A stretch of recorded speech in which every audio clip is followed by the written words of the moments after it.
Family Members Song.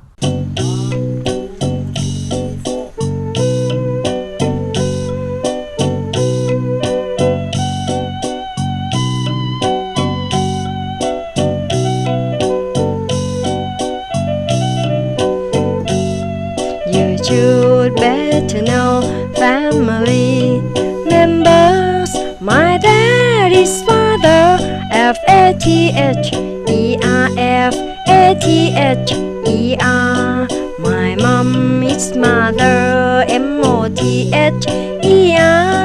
This boy is my son, S-O-N. Remember, S-O-N. Remember.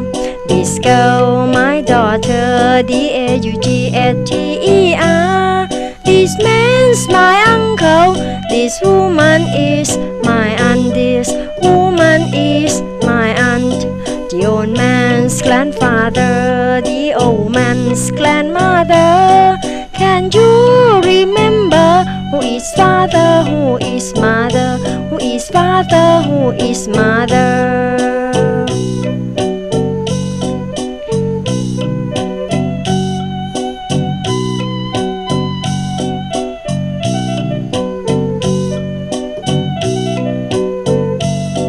You should better know family members. My dad is father, F-A-T-H-E-R-F-A-T-H-E-R. My mom is mother, M-O-T-H-E-R. This boy is my son, S-O-N. Remember, S-O-N. Remember. This girl's my daughter, D-A-U-G-H-T-E-R. This man's my uncle, this woman is my aunt, this woman is my aunt. The old man's grandfather, the old woman's grandmother. Can you remember who is father, who is mother, who is father, who is mother?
Hi, I'm Lucy Reed. I'm a family barrister and mediator, and I've made this video for people who are going through a family court case but who don't have a lawyer to explain things to them. The video is mainly prepared for parents involved in disputes about their children, but should also be helpful if you're involved in another kind of family court case, for example, about your finances after separation. As a family barrister, I'm in court most days dealing with this kind of case. And I know that coming to court, particularly when you don't have a lawyer, and particularly for the first time, can be a very stressful and confusing experience. I remember the nerves I had when I first started as a lawyer and had to speak in court, and I have first-hand experience of the stress involved in representing myself. I meet litigants in person every day who are finding things very stressful, and I'd like to help make it a bit easier. Of course, this video isn't legal advice, but I hope it will be helpful. Although you'll probably still be nervous about what will happen with your case, it might help a little if I talk through some of the practical stuff so you have less to worry about and can focus upon saying what you want to say to the judge. This is the second of 3 videos that I've made, and so it might make more sense if you've already watched the first video. In the last video, I talked about getting ready to come to court and what might happen before the hearing, But we didn't look inside the courtroom. In this video, I'm going to focus on what might happen at the first court hearing, and I'm going to show you what the courtroom might look like. The courtrooms here in Bristol won't be exactly like the courts in other areas, but it should give you a rough idea. So let's take a look. And before we go, don't forget to turn off your phone.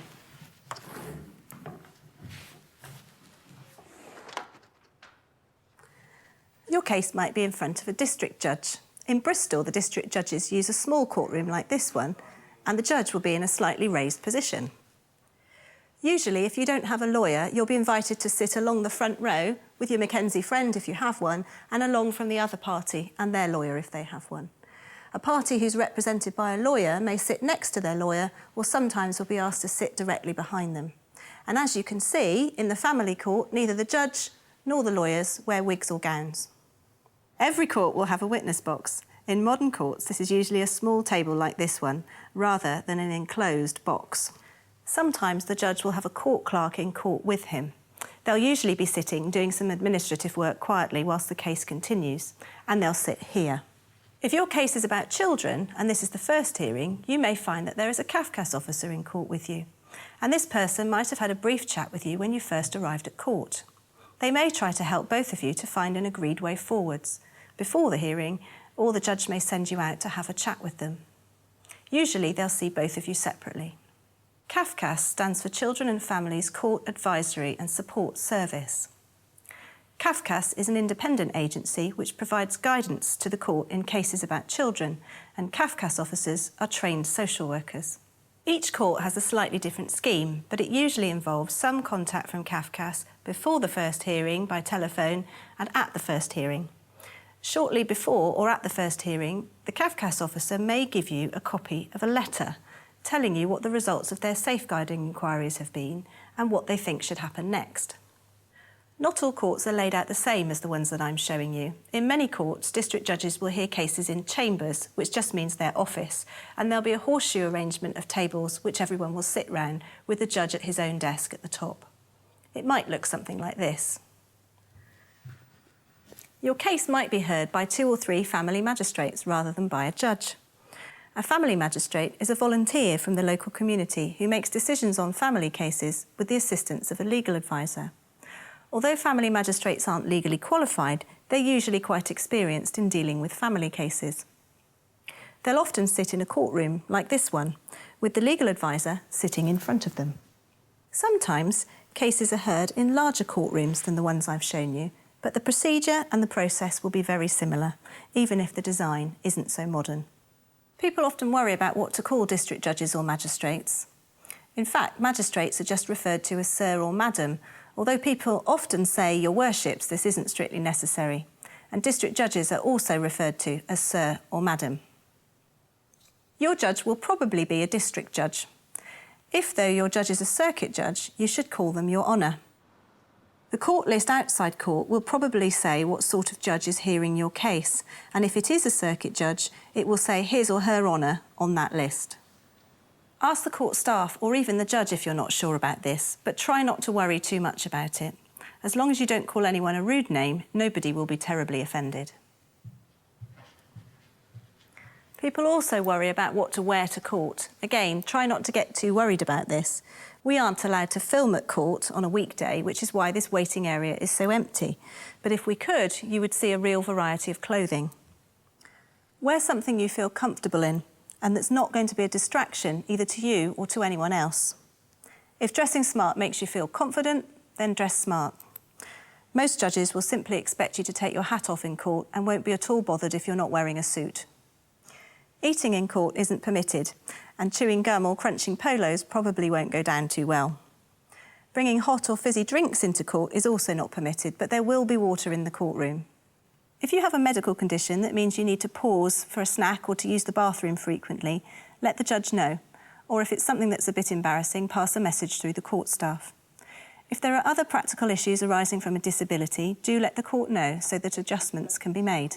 For example, if you have a hearing impairment, you may need to ask the court to switch on the hearing loop, or you may just need to position yourself in a particular location in the courtroom so that you can hear properly.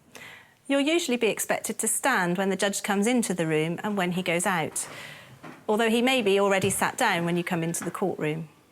If your case is in front of a district judge or before the magistrates, you can usually sit down for the rest of the hearing. But if your case is in front of a more senior judge, you may be expected to stand while you're talking to the judge. If this is the case, though, you'll be told, and if you're at all unsure, just ask the judge. Let's look at what kind of hearing you're coming to. If the court order says directions or has a time estimate of something like 30 minutes or an hour, the court will probably be focusing on finding out about the case and getting the case ready for making a decision. But it's unlikely that any major or permanent decisions will be made on that day unless they are agreed. Don't forget that you won't necessarily be finished 30 minutes or an hour after the time the hearing is listed. The first court hearing you go to in most cases will be one of these short hearings. So although everything can be sorted out at the first hearing, if everything's agreed, you shouldn't necessarily expect everything to be sorted out in one day. Don't be too worried if you don't have an opportunity to say everything you want to about the case. The judge at a directions hearing will just need to understand an outline of what your position is and why, so that he can make a plan to get the case ready for a decision on another day. Remember to bring all the court papers to court with you so that you can follow what's being said and correct any errors. In the first video, I talked about how it can sometimes be helpful to speak to the lawyer for the other side before you go into court, even if all you achieve is to establish that you really don't agree about anything.